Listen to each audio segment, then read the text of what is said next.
Kage driving on his way home from work, and hopefully we will have some others joining soon.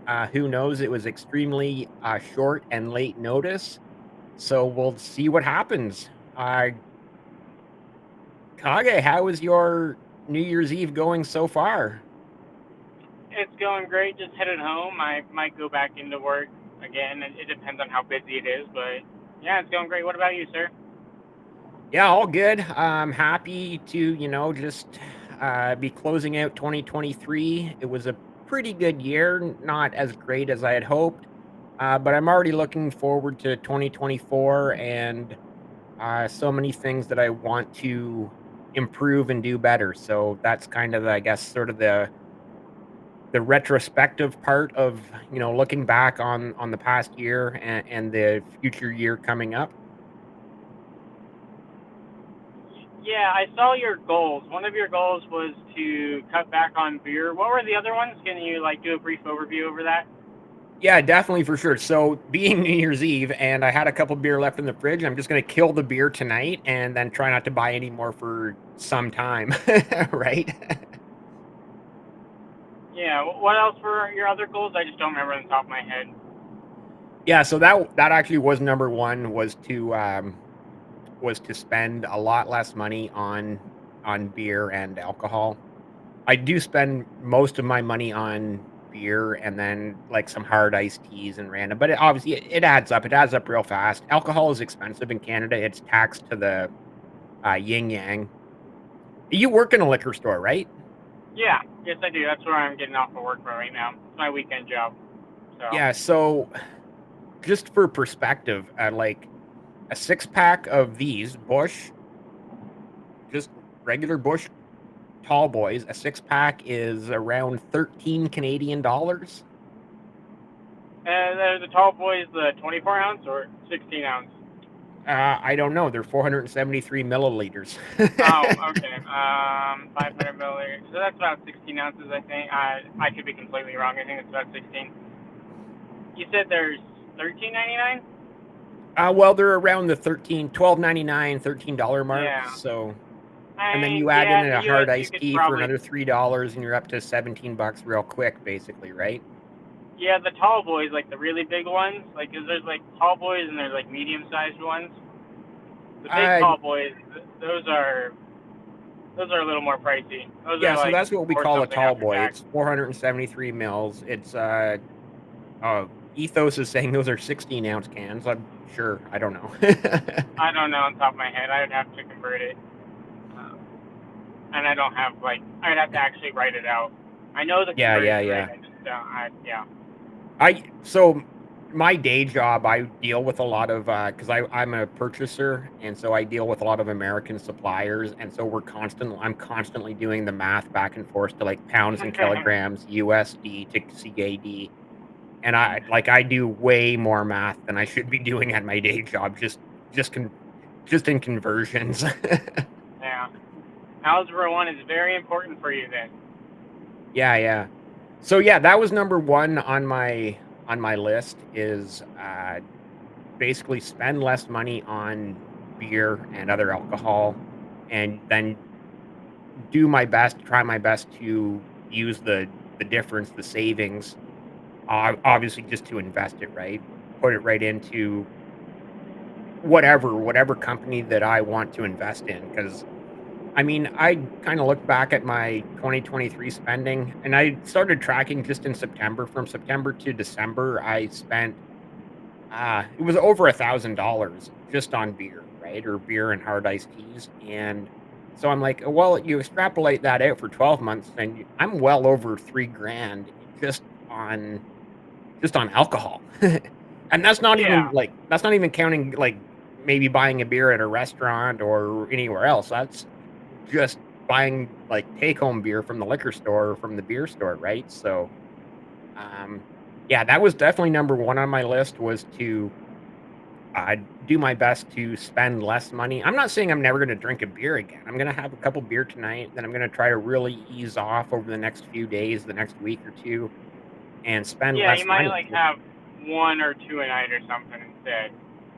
Well, no, not even that. It's more like because I'm the type of guy, it's like, if I had a six-pack in my fridge, the odds are I'm gonna drink all 6 of them, so it's like, I gotta think about it, like, okay, maybe just on every second Thursday when I get paid, then go and grab a six-pack, and maybe that's the only night, so sort of 2 nights out of the month instead of every night out of the month, right? Or 20 some days out of the Yeah. month. No, I get you. Working at a liquor store, like some people have asked me, like, "Hey, can you tell me not to buy stuff?" I'm like, "Sure." I can tell I know you, that's but you're not counter. gonna do I it. I know that's counterintuitive. No, a lot of them are really thankful and appreciate it. Some of them do stop drinking, and that's fine. They usually come back in and buy their stuff in the convenience section, anyways. Right. Uh, and then they might have something high end. These are usually the people who have a problem with alcohol, like Yeah, yeah. big issues. And it's like, yeah, we can do that. And then they get better, and then they usually come to the convenience side. And then occasionally, like every month, they might have a drink, and that's it. Right. So, but yeah, no, So, it's a hard thing.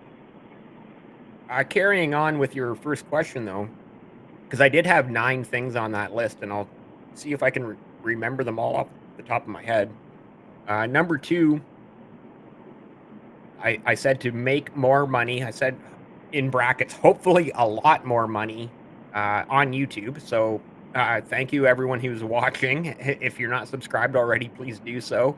And not just YouTube, but other online sources, whether it's Buy Me a Coffee or sponsorships. I've been fortunate enough to have a couple sponsorships here for a few episodes on the Passive Income Podcast. Merchandise, I do have merchandise here. I'll throw that up actually here with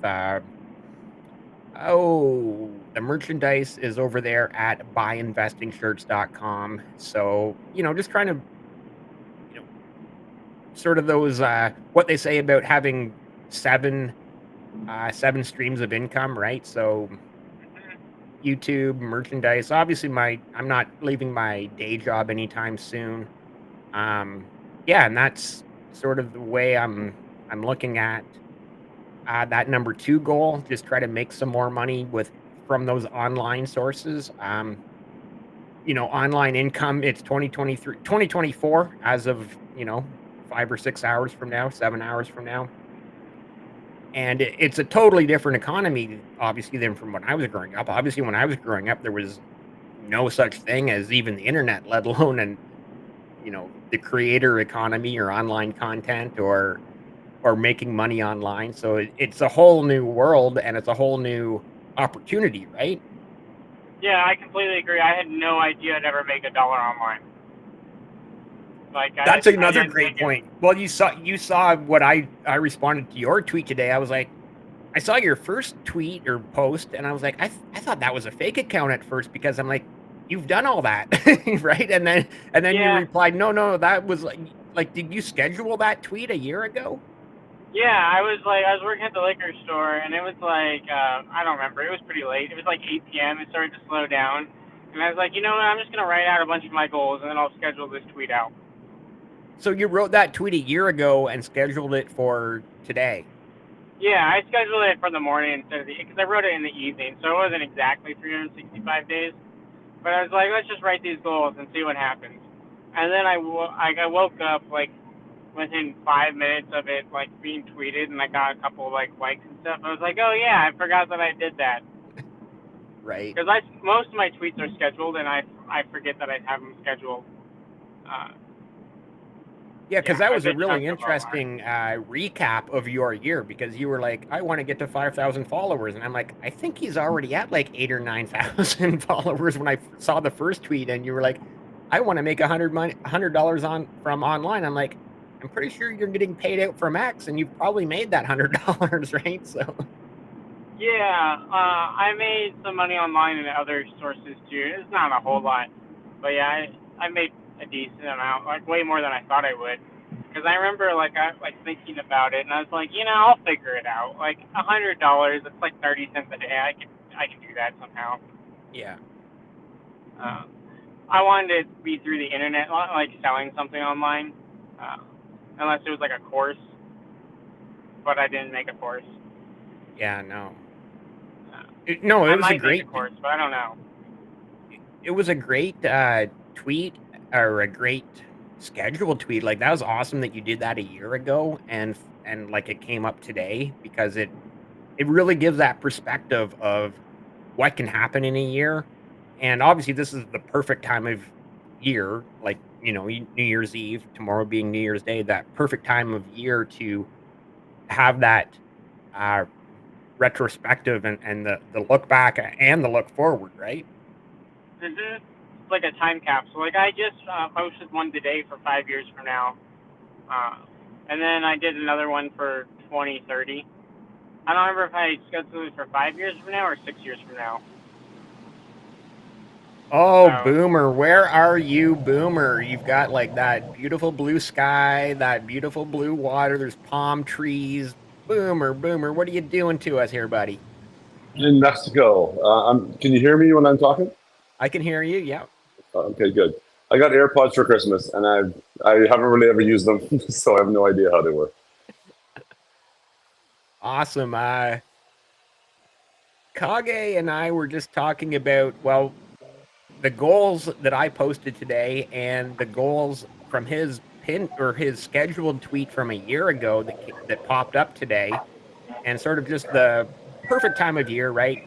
New Year's Eve, the retrospective of what's happened for you in the past year, and the perspective of hopefully what you may accomplish in the next year.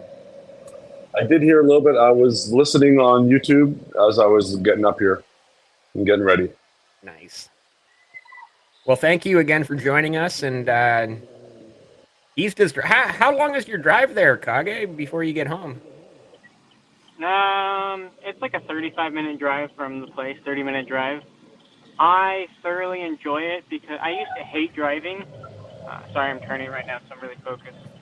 I used to hate driving, and then I discovered, oh, I can listen to podcasts, I can listen to books, I can listen to YouTube videos, and then it just made me like enjoy driving Nice. because I can still learn. Because I felt like I was wasting time because I'm one of those people who reads hundreds of pages a day now, and so I was like, man, if I'm driving for an hour, that's like 60 pages or more that I could have read.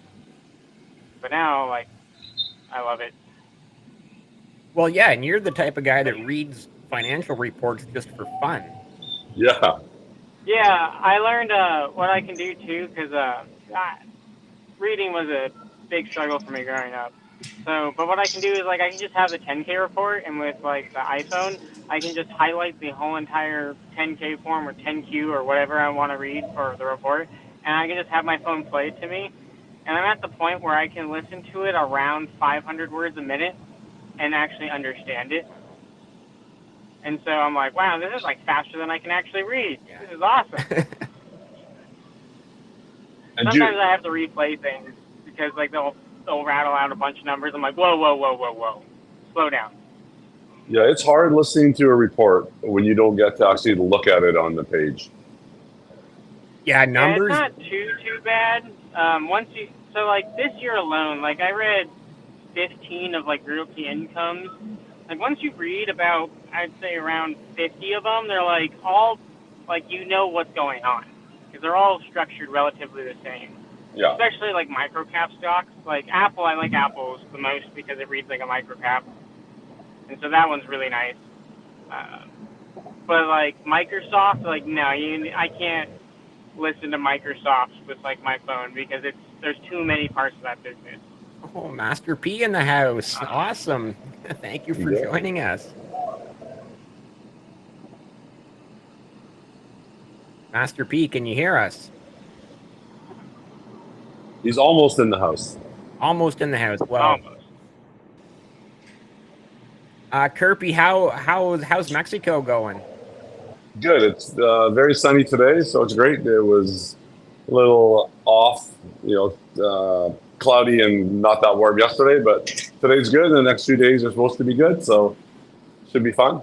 We're with some other families, so the kids are out doing whatever they're doing, and the adults are doing whatever they're doing. So it's good. The kids are old enough now that it makes vacationing very easy at places like this. Yeah. Your kids are basically adults, right? Mine are 16 and 18, and the other kids that are here are all basically between 15 and 18. So it Yeah, all they're old works. enough to take care of themselves and hopefully not get into too much trouble in Mexico. That would be a bad country to get in trouble in. Yeah, they've gone through a couple bottles of hard alcohol already, and then tonight's New Year's Eve, so maybe after tonight they'll settle down a little bit. Nice. How's your 2023 been, and what are you looking forward to in 2024? My 2023 was great. I don't really set goals and stuff now. I'm kind of set up, so I don't goal set or do that kind of stuff. But 2023 was a very good year in the sense that, I mean, I posted a post the other day. It's in our development, because we're not a huge developer. We don't always have tons of projects in each different stage of development. We are kind of smaller developers, so our projects are it depends. We'll be at a certain stage, and in 2023 and 2022, we were in the selling stage and just selling homes and collecting money. And so it's for me as the CFO type, it's the good stage to be at, where we're collecting lots of money, and that always makes me happy, as opposed to when you're setting up a development and you're spending to build roads and build infrastructure and underground all the services and do all that stuff. That part is always makes me more nervous. But so 2023 was great, very low stress. I took lots of vacations. This is our sixth or seventh vacation of the year, and so it's been a great year for us. And next year will be another kind of relatively calm year. So yeah, it's good. It's good for us. Awesome, awesome. I just did from the private chat. Masterpiece said he's having mic issues and he's working on it. So hopefully we'll get some audio with him soon.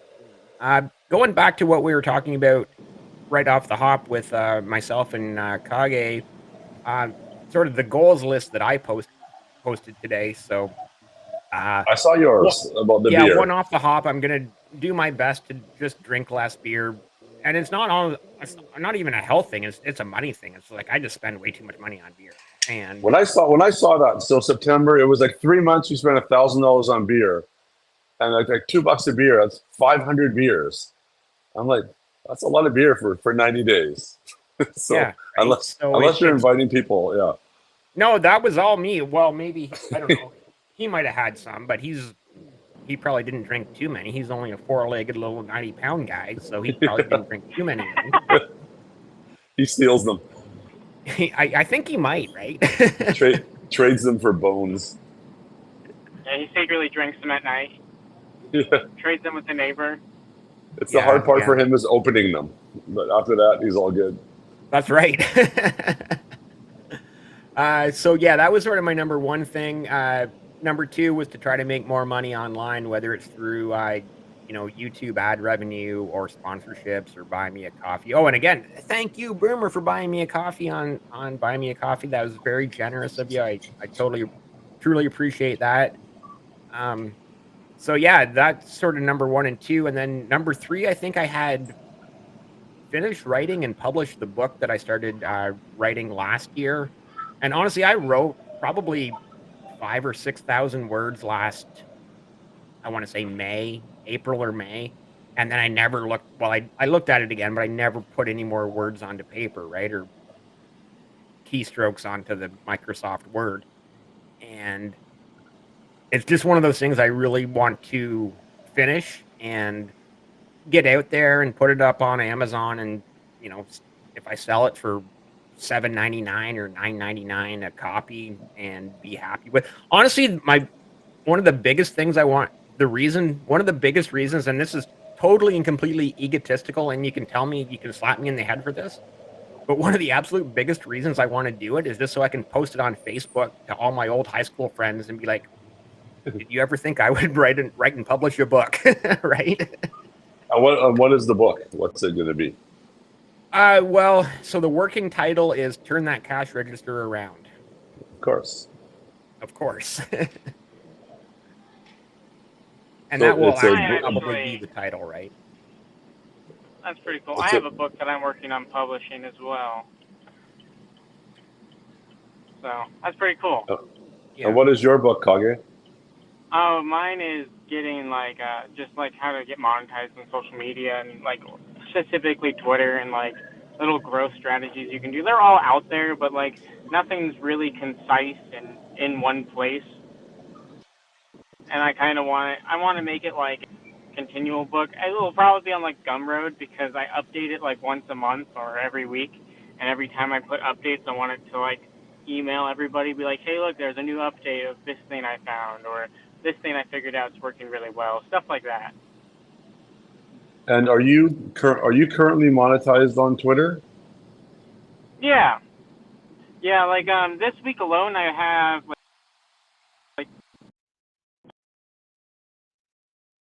I'm getting.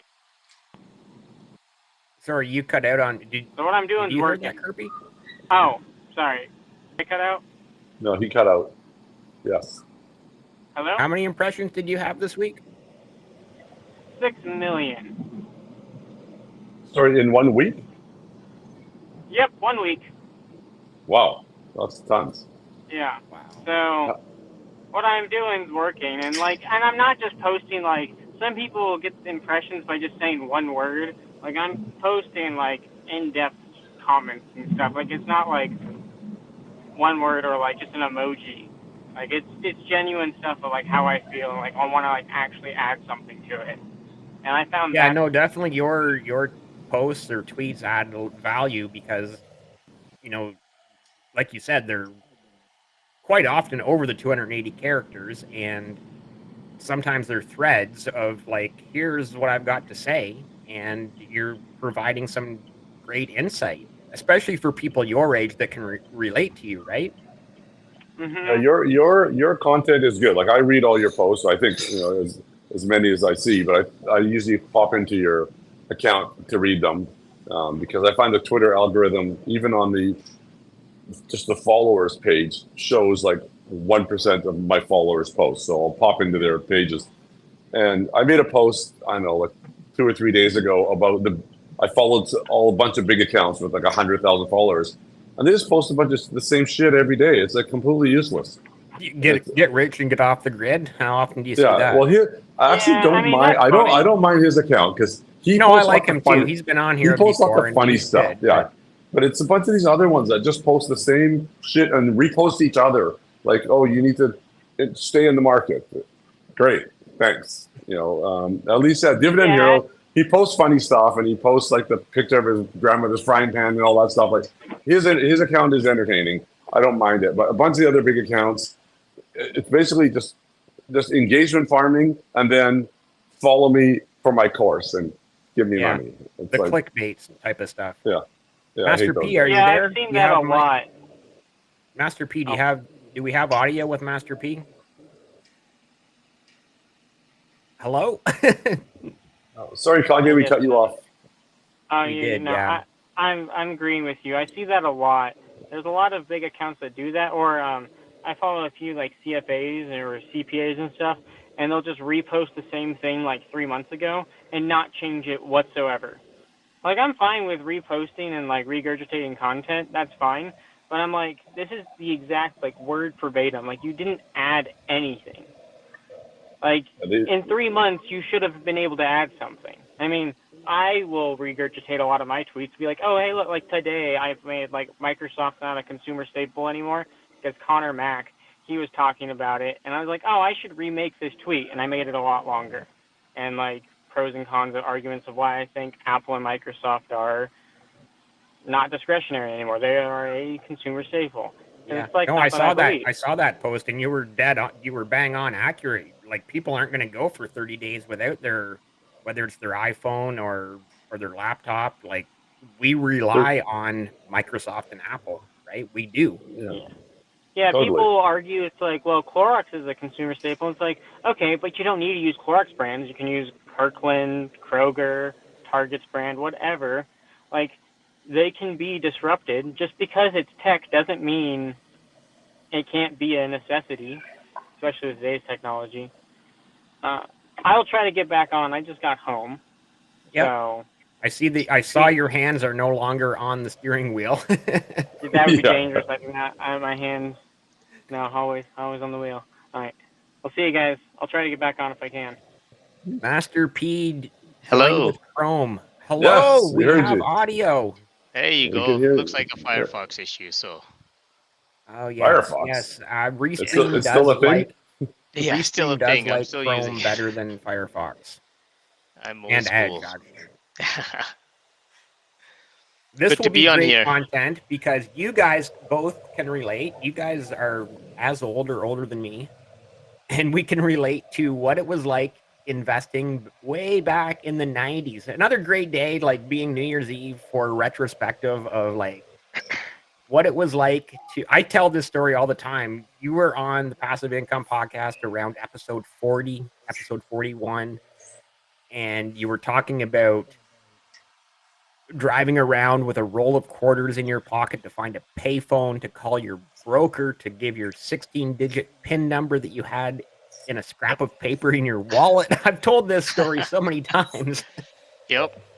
I So heard that. much easier now, isn't it? Just click a I heard button and you're that. done. But why did you need a code? Like when I phone my broker, they know who I am. I don't need a code number. Yeah. I didn't, well, back then no cell phones, right? So you had to go through payphones and obviously they Yeah. wouldn't know what number well, and who's calling, right? So in order for them to authenticate you, they would Oh, get really? your account number, which was some, you know, 12, 16 digits long. And then you have to give your name and address and whatnot, right? And I was telling Dave, say it looks like a good time to place the trade, but by the time you get an agent on the phone, because you dial their number, you go on hold. So it could be a 5 minute hold, it could be a 10 minute hold, and then you go through the checks and balances of your name, account number, address, and all the validation, and make sure you are who you are. And then you're like, can you give me a quote on this? And then it could be like 15 minutes in, and the markets could have changed at that point. Oh, Can you you're at imagine? least Can you imagine 15, if trading? not 30 minutes delayed, right? Yeah, Oh, yeah. yeah, and can you imagine trading like that on like Federal Reserve Day when Powell is speaking? Oh my God. Well, also, markets did not move the way they move now. There wasn't the transactions happening. People weren't online pushing buttons, and computers weren't making automated trades. Billion trades a second like they do now. That is So true. it's a bit different. Are you in Canada, Master P, or are you in the States? No, I lived in Canada. I pretty much grew up in Canada, and then I moved into the States in 2001. Okay. Yeah. So all my from junior school all the way through high school, university, uh, all in Toronto, Canada. Okay. And now where are you in the US? I'm in the Southwest here, Okay. So do you enjoying the warm have weather. yeah, me too. I am too, but only for a week. Are you do you have Canadian citizenship then still? Yes, I have dual, so I am a Okay. Canadian citizen as well as a U.S. citizen. Okay. Yep. And so And I how is still that? have my How's RRSP accounts. Before oh, you okay. guys had the what's it, TFS accounts and all that other fun stuff. TFSA, Yeah, which is like the yeah. Roth. Yeah. I have the original RRSP account still with my original wood gun debroker at the Okay. time. So Oh, we that's just kept it fine. there. My RSP is also with, well, actually, it left Woodgundy because the broker left and went to Canaccord about, I know, 2 years ago. So I followed him and let him take my account with him to the Canaccord. Right. I just want to get back to the point that you made that the markets were, not moving as much. That is true, and we did have a little bit of the human interaction with the market makers that would step in and kind of help guide the market when things go out of whack. So that was good. But nowadays, I have a theory on why markets move so much so quick.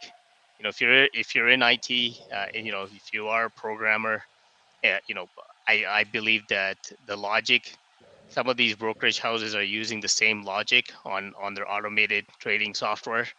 So if all the computers are thinking the same, they're all going to place the same trade based on the conditions that become true for them in the market.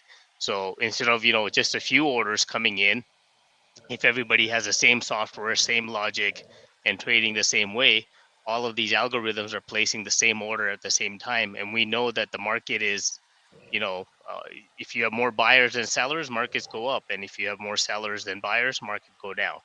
So if all these algorithms come in and then put like nothing but sell orders, that market's going to drop real quick.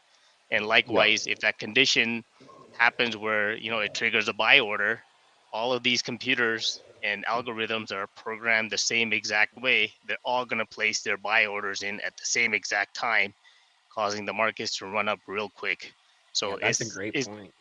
it's becoming extremely difficult to trade, and that is why I changed some of my strategy to go from, I used to do a lot of options trading, and I kind of changed that around, and just, long term buy and hold solid companies and ETFs, and let these algorithms do whatever they want. Eventually, things will settle down, and if you look at the trend, it doesn't matter if humans were trading or algorithms are trading. Longer term trend is, always pointing up. yeah, yeah. The I don't, not interference, but the computerized trading has caused some different situations on various days, on some of the big crazy up and down days. But over time, I mean, that all smooths out over time, and so over time we still have the same progress, so to speak. Yeah, Yep. and this point from Deer Point Macro is actually sort of in line with what the both of you were speaking to. Uh, to Kirby point, the market has actually gotten less liquid. It takes about $1 million to move S&P a tick. Has to do with market makers stepping back and less competition. So, uh, similar to what you guys are just mentioning there. Yep. 100% agree with that one. So Dave, where are you located? How far are you from Toronto, Canada? I'm about 2 to 2.5 hours east. I'm in the Bay of Quinte region, if you know where that Okay. is. Yeah. Yeah. I haven't been on that side. But yeah, Yeah, very good. no, it's a nice area. I'm outside the city.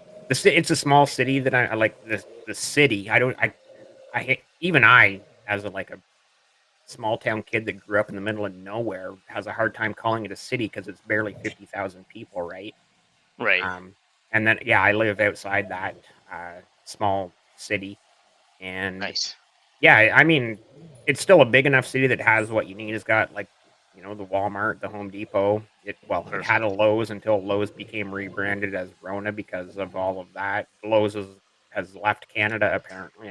I didn't even realize that till about a month ago when I started. Oh wow. Yeah, Yeah, Yeah, I yeah. started So I know that. seeing, oh, all these Lowe's are getting rebranded as Ronas, and I mean, Lowe's I bought think like a Rona year ago. 2015 or 16-ish, and I was like, why are they rebranding them all Ronas? And then I looked into it, I'm like, oh, because Lowe's sold out their Canadian position. Oh, Yeah. The good to so know. like you're saying, like it's 50,000. It is a small city, but in other provinces, 50,000 would be like the fourth or One of fifth the biggest biggest city in the cities, right? province, right? Even in BC, like after if you take out the Lower Mainland, then you got like Victoria and Kelowna and Kamloops, and then that's probably would be the next biggest thing. Yeah. Yeah, that's a good point, I guess, right? But Yeah. Ontario's got so many people in so many cities. I think Dave, you're in a good spot because real estate, your cost of living should be lower compared to places like Vancouver and Toronto, and I think there is some benefit to that, right? Where because you're gonna housing is a must. Yeah. Doesn't matter where you You need live. a roof over your head, You're right? gonna you're gonna need a roof over your head. But now, if you can keep that cost down drastically, then in the long run, it should help you out. And I think the perfect mix is living in a place where, like you mentioned, you have everything, but it's not too big, where the Yeah. real estate and the cost of living is low, but yet your income is maybe slightly higher than the average in that part of the town. Then I think you have an advantage compared with folks living in the big city and just making the average salary, because those people are not able to keep their head above water. Yeah, no, They're I just agree with drowning in that. debt. I do agree with that, but obviously, the cost of living has affected everywhere. You go to the grocery store and the prices are just astronomical. You're like, Right. really? It's $6-7 for a bag of apples or whatever, right? And it's just, Yeah. everything is, you're just like shaking your head. It's like, how is this so expensive? Yeah. I almost flipped because I used to buy, no joke, when I moved here in the US, 2001, 2002 timeframe, a 12 pack of Coca-Cola, when the sale would come, I was able to find it for about $1.50 for a 12 pack case, Yeah.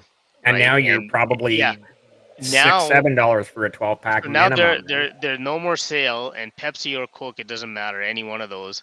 I think right now I just recently checked and it was going for $5.99. Yeah.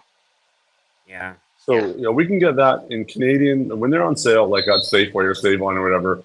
They're about $5 Yeah. for a dozen. Yep. So and sales happen all the time on pop.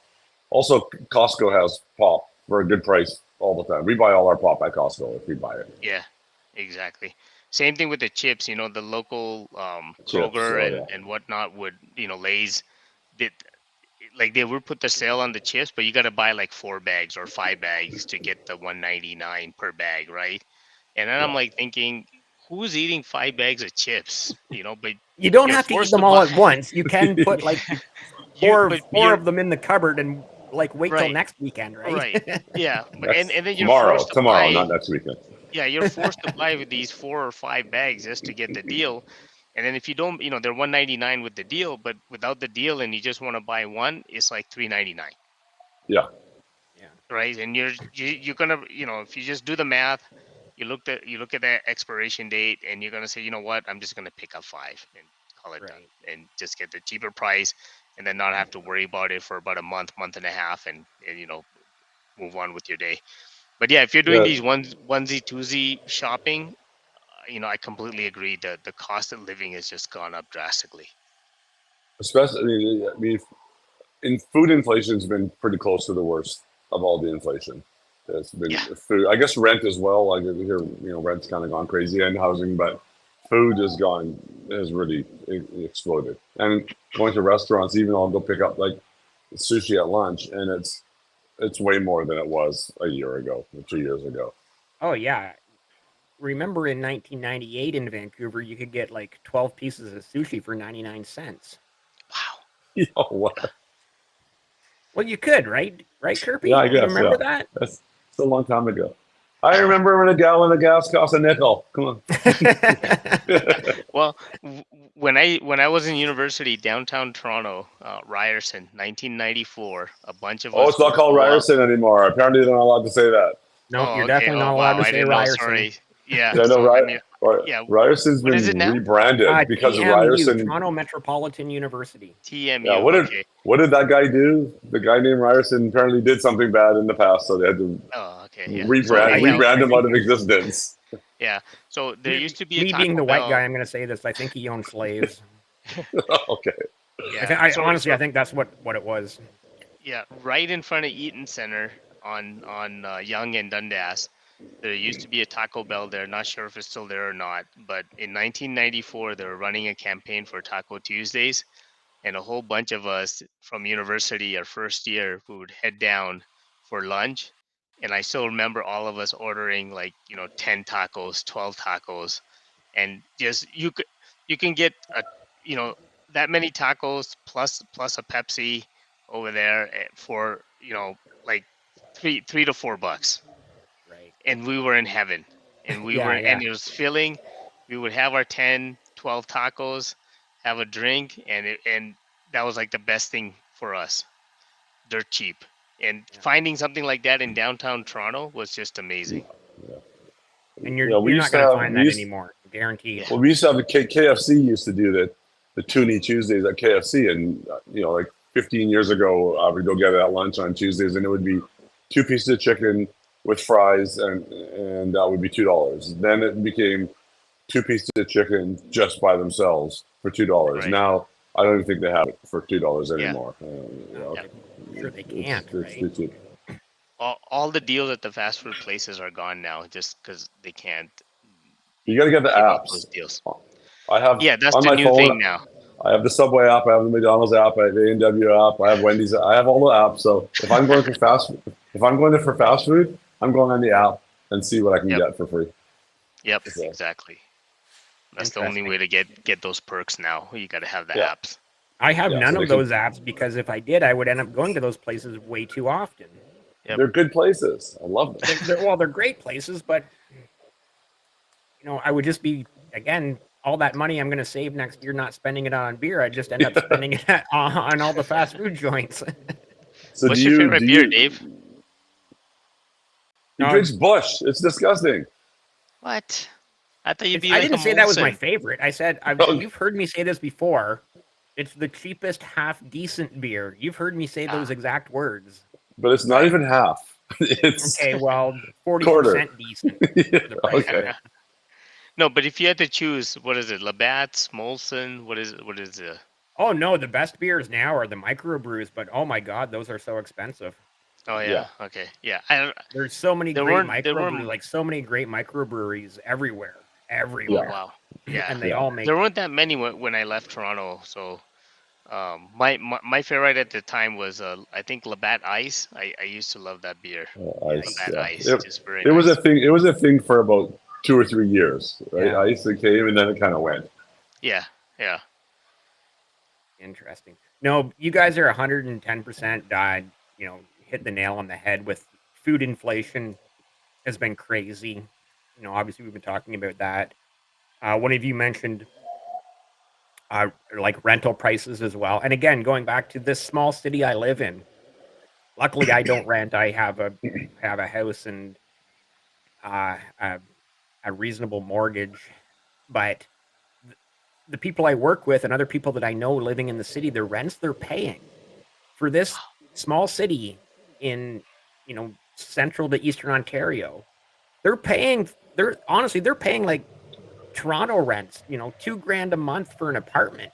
And I'm shaking my head going, and they're like, well, yeah, that's the going rate these days for an apartment in this city. And I'm just like, I don't get it. I don't get how these landlords again, going back to this small city in central to eastern Ontario, Bay of Quinte region, how they can charge those types of rents, but they do somehow. And so, Yep. yeah, those are obviously the absolute two biggest things from the last few years: the food inflation and the rental prices are astronomical.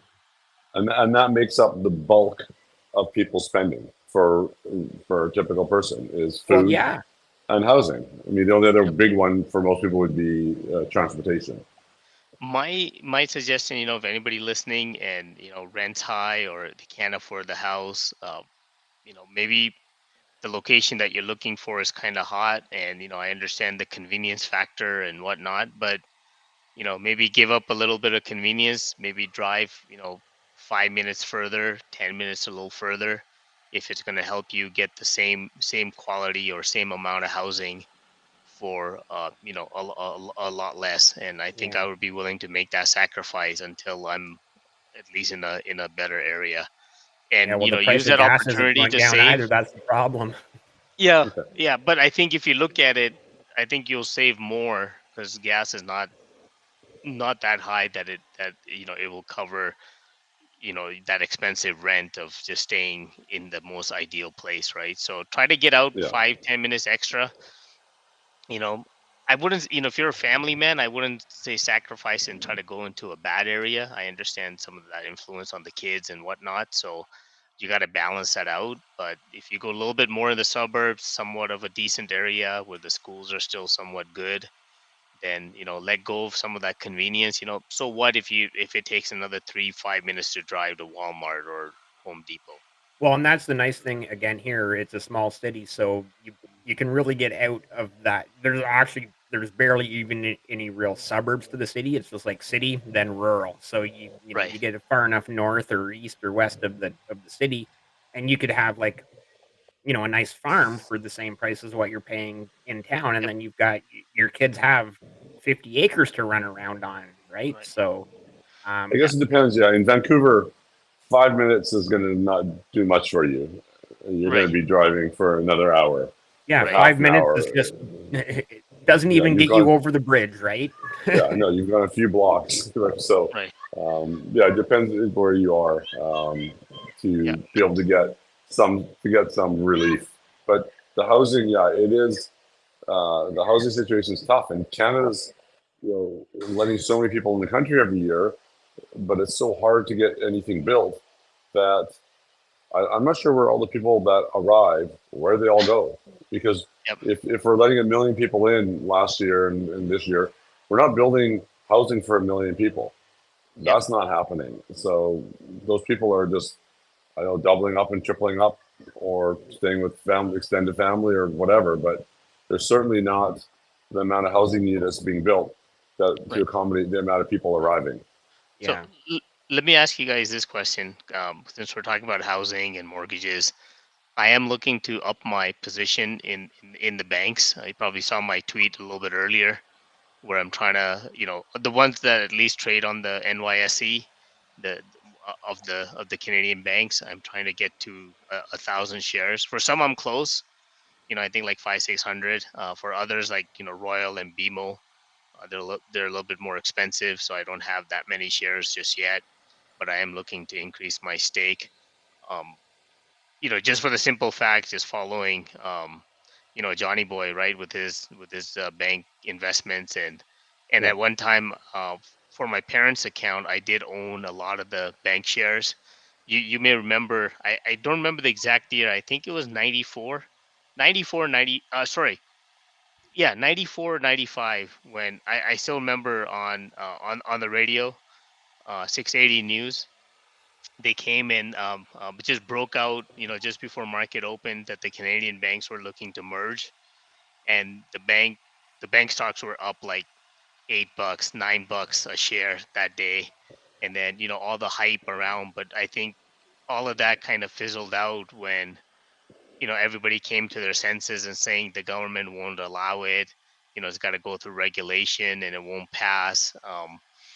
And then it actually turned negative like $4 or $5. So but when that announcement came out, we had anywhere from something like 3 to 4 thousand shares of CIBC at the time. Wow. Like probably 1,000 shares of TD in 94. And I wish my parents kept it. Yeah. I did work at TD, and I kind of know how strict the regulations and everything is for the banks, and how highly they are regulated and audited by the Canadian government. So some of these issues that we had in the American banking system in 2008, the shenanigans that went on, those type of things don't or cannot, anything can happen, but they're very rare and hard to do. So the Canadian banks are very solid. So part of me wants to get back. Obviously, I can't do 4 or 5 thousand shares of those banks, but I'm trying to get to at least 1,000 shares in each of them, and it's going to take me some time. I hope to get it in 2 to 3 years, and then just let it, set it and forget it, and just do the drip, auto invest the dividends, and when the opportunity arises, and if I have cash, maybe go more into them, because I think that's one of the most solid plays on any of the stocks on the TSE. Mind you, from I think lately it's been Shopify, I think, and probably one or two other up and coming companies. I don't know much about them, but from my experience, these Canadian banks are solid. So my question to you is, with all I know rates are still high, and the commitment from the Fed to maybe cut in 2024, do you see Bank of Canada maybe easing off also on the interest rates? And do you think that's going to help a lot of the refinancing that comes, in Canada, that may impact these banks? I think you know, I don't think they'll raise rates anymore. And inflation seems to be coming down and be under control. So if it is, I think the bank will be cautious, though. I don't think they're going to rush into it the way they rushed into it with complete insanity around COVID. And where they just drop rates into an area that they never should have got to, that caused the whole system to go crazy a couple of years later. So I think they'll be cautious to bring it to lower rates. So yeah, maybe it'll drop a little bit. If the rates do drop, that will allow the banks to move off of some of the loan loss provisions that they've taken. So they're going to show Right. bigger profits, and that's going to be good for their stocks. Like the lower rates doesn't make a difference. I mean, they work on their spreads with their customers, so I Right. don't think if the rate goes up or down, it affects that. But they took lots of provisions against their profits because the rates went so high and their holdings of bonds became devalued. So if rates come down a bit, the banks will definitely benefit from that. Okay. And they've already popped up. Like, what have they done in the last month or 2 months? They've all gone up Yeah. a lot.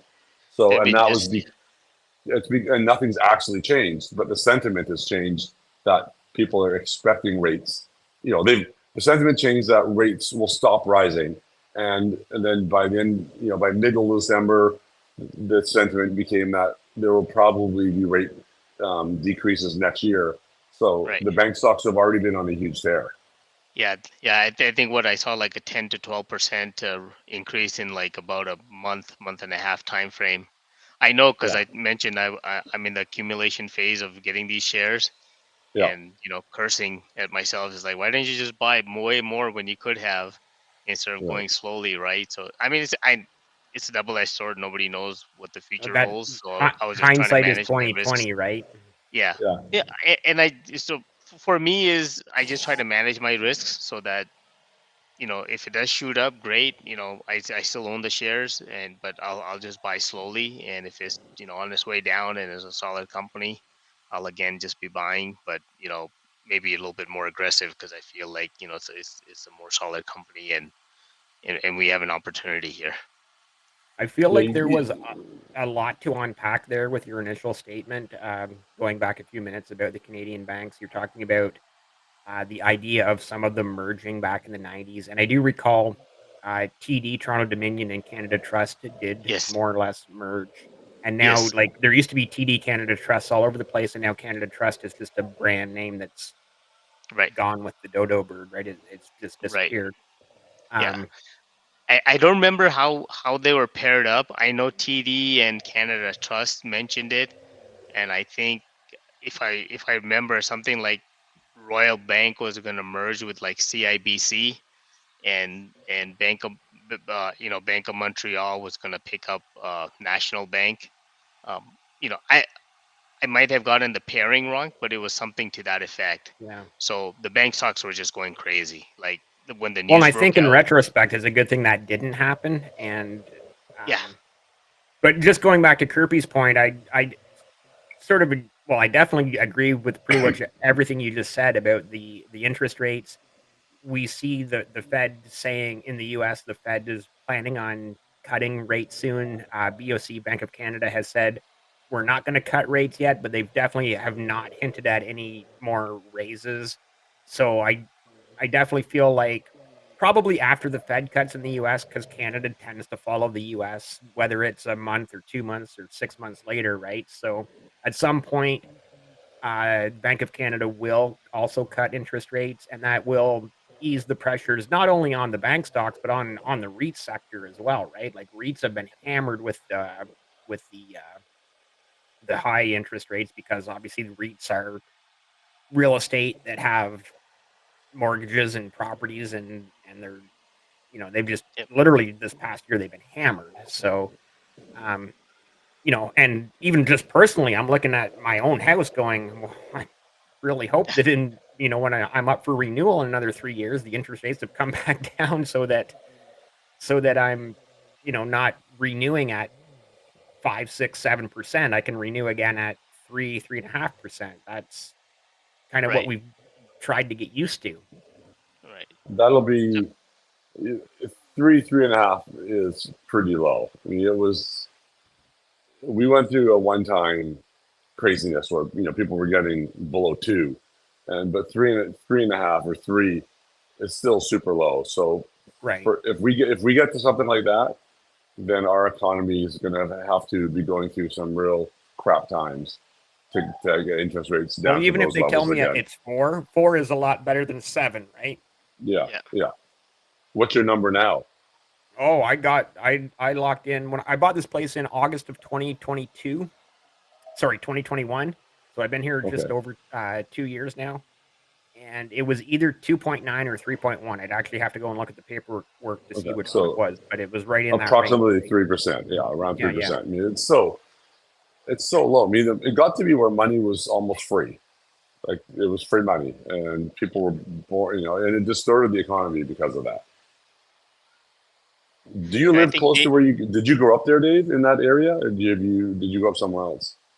So yes and no. So to get where I grew up north of Kingston. Kingston is about Okay. a 55 minute drive that way. So to actually get where I grew up north of Kingston, it's about an hour, maybe an hour 10 drive. So I'm So pretty fairly close. close to where I grew up. Yeah.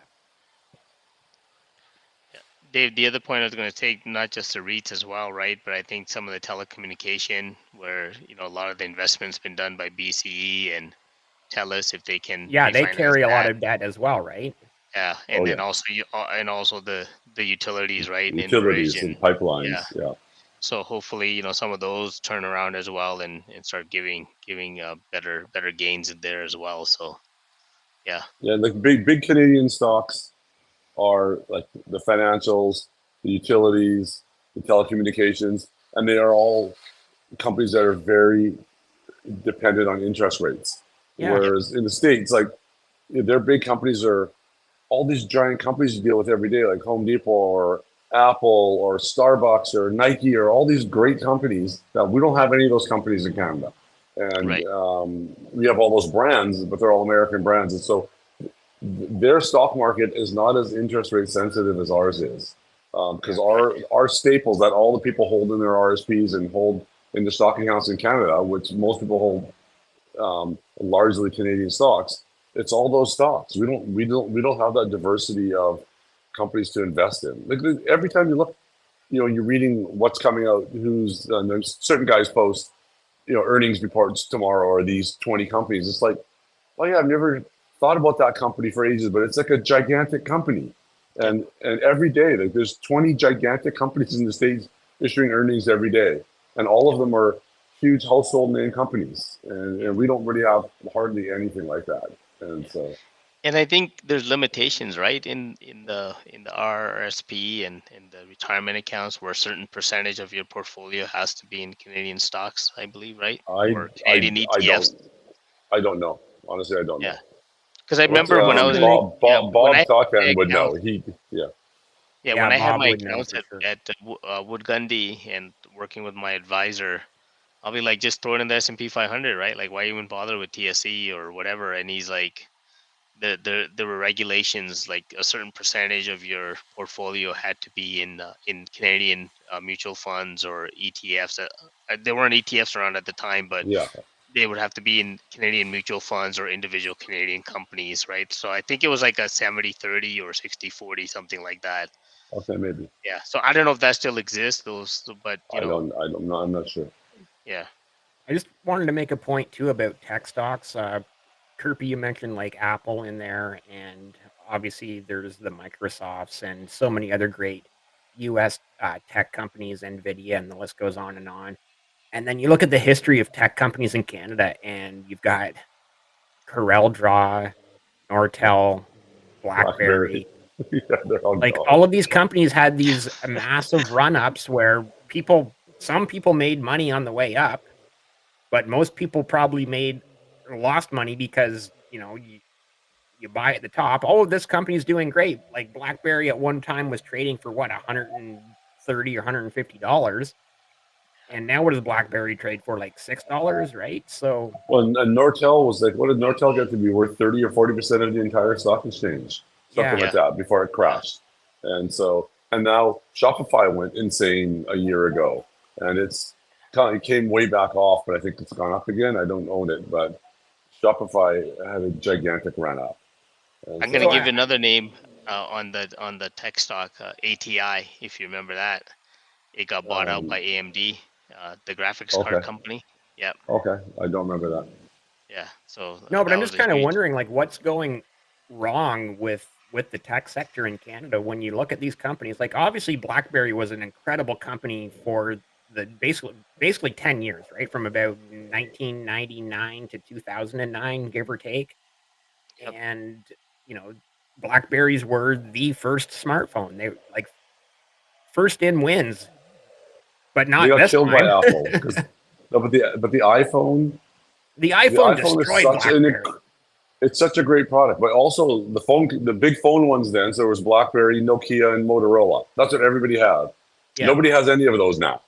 So you know, almost no one has a Nokia. And Motorola, are they even a Yeah, brand I of think phones there's still some anymore? Motorola's, and they're obviously on the Android network. Yeah. But But yeah, everybody, yeah. most people on Android would have a Samsung these days, right? Correct. And Yeah. so so those three phone companies that between BlackBerry, Motorola, and Nokia back around before the iPhone came out, they probably had 70% market share between them. They had everything. And now, the Razor flip phone and the BlackBerry Curve and the Pearl, like And the Torch. all Oh those man, phones. they were Yeah, great phones for their time, man. great phones. But They were but the awesome. iPhone, I love the iPhone. And a video that I've watched, I know I probably watched it 50 times, is Steve Jobs, the 2007 video of Steve Jobs um, presenting the iPhone at Apple conference or whatever the Apple Con is called. Yeah. And he goes, we got three new products coming out: an internet device, a phone, and what was the other device that I can't remember? Three different devices. And it turns out, and a music player, an Yeah. internet device, a phone, and a music player. And then he pulls out the iPhone. He goes, yeah, it's not three devices; it's one device.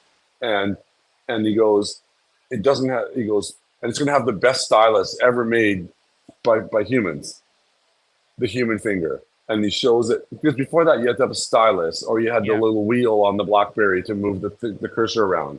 And then the iPhone, you just touch it with your hand, and Yep. so you can hand an iPhone to like an 18-month-old kid, and if they want to open that app, they will go touch that. The kid, like, let's go touch the thing that they want, and it'll Mhm. open. But you couldn't hand like a BlackBerry Pearl with a stylus to an 18-month-old and have them work it. The iPhone was just such a good idea, and it was. I love it. Like, I love the iPhone. I love that presentation. It's worth. I think everyone should watch it at the end of this video. Yeah, no, I agree. It's so good. The But other it big killed problem BlackBerry. with Blackberries is as much as I loved them, they were great phones, but I can't tell you how many trackballs I had to replace in the, like, say 5 years that I had 3 or 4 different Blackberries, right?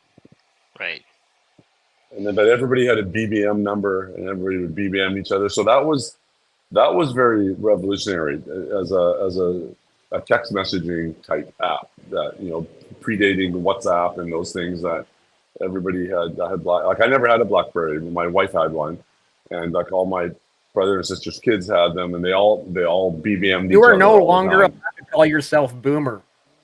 I didn't have a black. No, You never I had had a like BlackBerry. Okay, I had a boomer. Motorola. I had a flip Boomer phone. I had nickname other deleted. phones. Sorry. Just Sorry. yeah, I I've was had a never a giant Nokia and fan. then the Motorola flip Yeah, me phones. Yeah. too. I had Nokias and Motorola's, Yeah. but not a BlackBerry.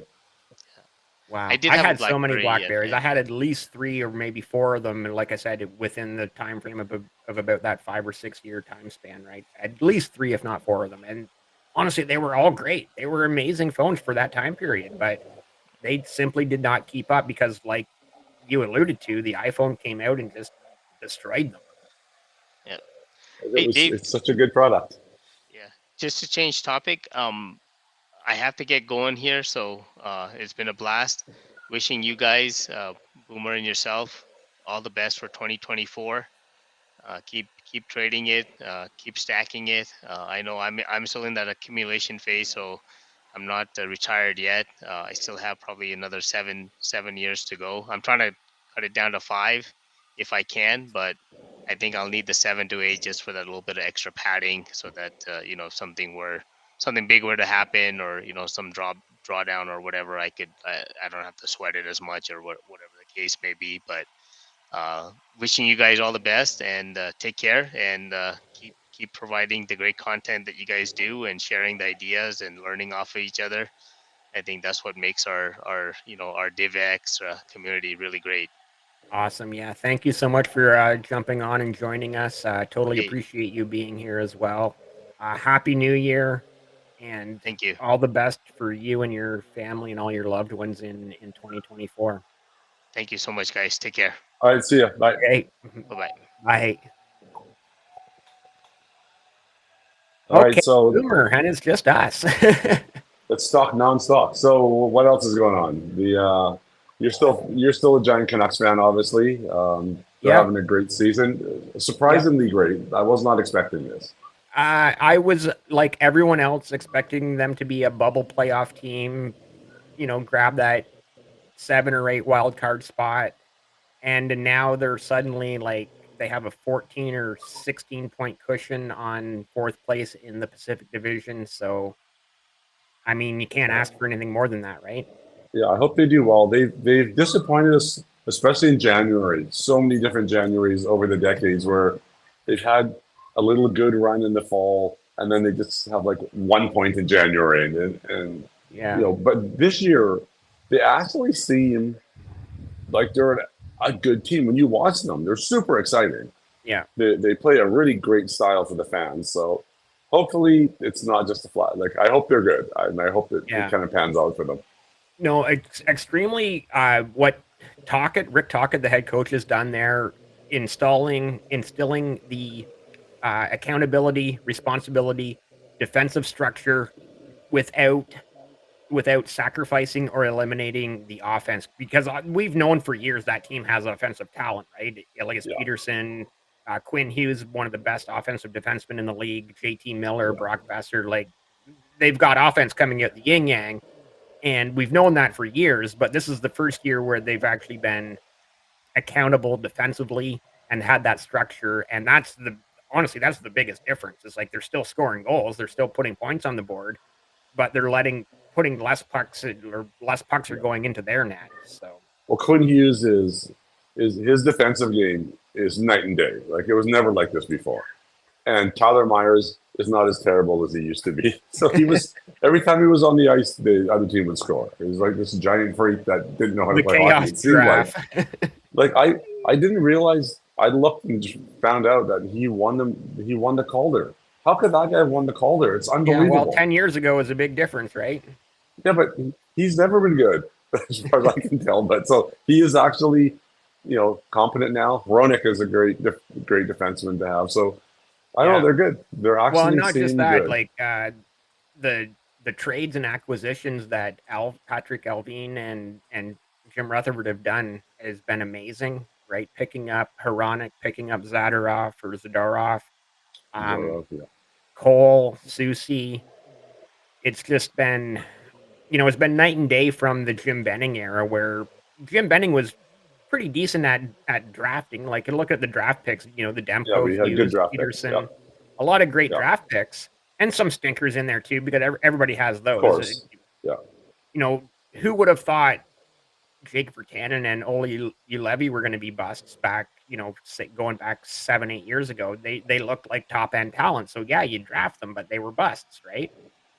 But overall, his drafting record was extremely good, but his I free mean, agent yeah, signing yeah. record was the absolute Terrible, worst ever. terrible. Like, historically bad, the worst in the league ever. Well, I also think that they always say that they have a interventionist ownership, and that tells them what to do. So, oops, I may be going soon too. My wife just arrived in the room. Yeah, My yeah. daughter I came just up a want little to say while ago. before you go, your background looks like you have a green screen. This whole time I've been like, your whole background is like a green screen. No, that's just actually his actual background. Right. Awesome. Well, thank you again for joining me. Yes, He's on that's a my wife talking. podcast. He's on the Passive Income Podcast. Are you She, she, subscribed? she can't hear you. Oh, because you've got your earpods on. Yes. All Oh, right. my wife just said there was a shark back there, a shark in the water. So everybody had to get out. Oh. All right. So lucky I was up here. I didn't get eaten. So there we go. Yeah, no, that's awesome. Thank you again for joining me. This has been a great New Year's Eve special of the Passive Income Podcast, turned into the hockey podcast there at the end, and I'm okay with that. It's all good. Yeah. No, it was good. When I saw your thing, I was at the pool. I was all sweaty. I go, okay, I'm ready to go up. And everybody else, with my son and my friend's son, like actually we're talking about brokers, and I used to phone my broker decades ago. He's down here with his kids, and his kids are friends of my kids, so Nice. they're together. But they had just gone in the ocean. I go, okay, I'll come up and get ready and hop online. So it was good. It was good. Yeah, I appreciate you joining again. Always a great chat, and definitely we'll see you again in 2024. Excellent. All right, man. Okay. See ya. Subscribe. Bye. I'm subscribed. All right. I Bye. know you're subscribed. I'm talking to everyone else. They need to subscribe. They do. All right. Watch Dave. And are you monetized on Twitter yet? Have you got to the 5 million impressions? Oh, no. Nobody likes my tweets. I'm monetized on YouTube, but not Yeah, on that's Twitter. good. Okay. Right on. Yeah. Okay, man. See ya. Bye. Subscribe.